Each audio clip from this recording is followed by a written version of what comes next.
राजस्थान की सियासत में एक बार फिर से सियासी मैदान सज चुका है। 12 जिले की अंता विधानसभा सीट पर उपचुनाव होने वाला है और इस उपचुनाव को लेकर के भारतीय जनता पार्टी और कांग्रेस पार्टी में कड़ी टक्कर देखने को मिलेगी। तो वहीं मामले को निर्दलीय नरेश मीणा ने त्रिकोणीय बना दिया है।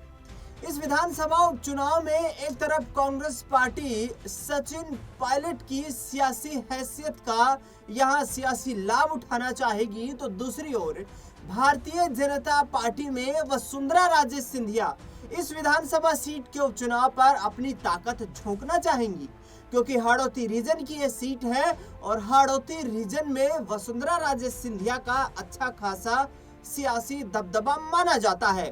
लिहाजा सचिन पायलट, अशोक गहलोत, कांग्रेस पार्टी के तमाम राजस्थान इकाई के धुरंधर राजनेता इस अंता विधानसभा सीट के उपचुनाव को जीतने के लिए पुरजोर कोशिशें कर रहे हैं। लेकिन दूसरी तरफ सीएम भजनलाल शर्मा से ज्यादा ताकतवर दिखाने की कोशिश यहां वसुंधरा राजे सिंधिया के द्वारा की जा रही है।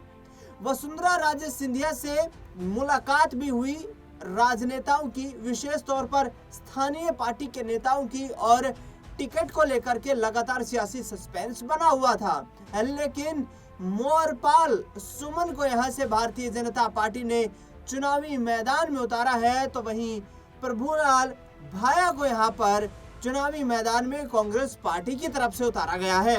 दरअसल बता दें आपको कि इस विधानसभा सीट पर, अंता विधानसभा सीट पर करीब 2.25 लाख वोटर हैं। इस सीट पर माली और मीणा यदि दोनों वोट बैंक इकट्ठा हो जाए तो फिर उस कैंडिडेट की जीत कहीं ना कहीं कंफर्म हो जाती है।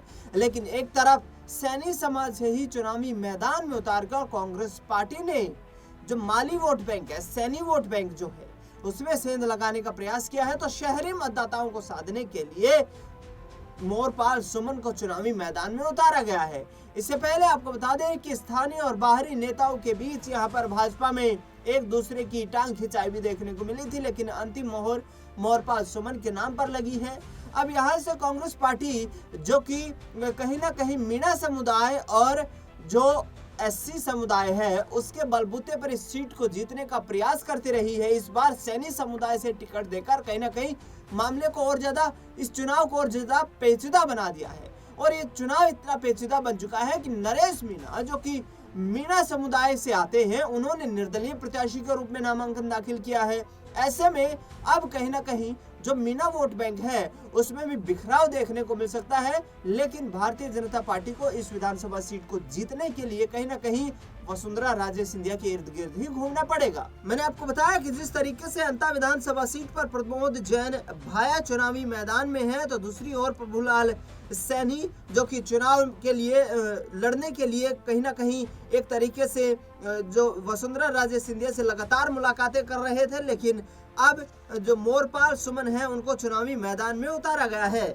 इस अंता विधानसभा सीट पर देखा जाए तो 2.25 लाख वोटर में माली समुदाय यानी कि सैनी समुदाय के 40,000 वोटर हैं, एससी समुदाय के 35,000 वोटर हैं और मीणा समुदाय के 30,000 वोटर हैं। यदि मीणा समुदाय के वोट बैंक में सेंध लगाने में यहाँ पर कामयाब होते हैं नरेश मीणा, तो फिर बीजेपी और यहाँ कांग्रेस पार्टी के लिए काफी मशक्कत हो सकती है, क्योंकि जिस तरीके से एससी वोट बैंक है, ये यहाँ पर कांग्रेस पार्टी का एक इस विधानसभा सीट पर देखा जाए तो परंपरागत वोट बैंक माना जाता रहा है। और आने वाले वक्त में विधानसभा के उपचुनाव को लेकर सचिन पायलट की साख भी दांव पर लगी हुई है।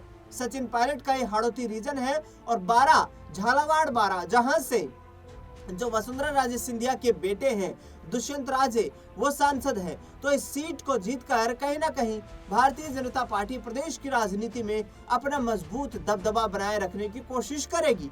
दूसरी ओर कांग्रेस की तरफ से ये प्रयत्न किए जा रहे हैं कि आने वाले वक्त में प्रदेश में सत्ता में वापसी के लिए अंता विधानसभा सीट को जीत दर्ज करके एक बार फिर से बीजेपी के खेमे में खलबली मचाई जाए, जिससे कि आने वाले वक्त में परिवर्तन की एक लहर चलाने में उनको कामयाबी हासिल हो पाए। फिलहाल इस खास रिपोर्ट में इतना ही।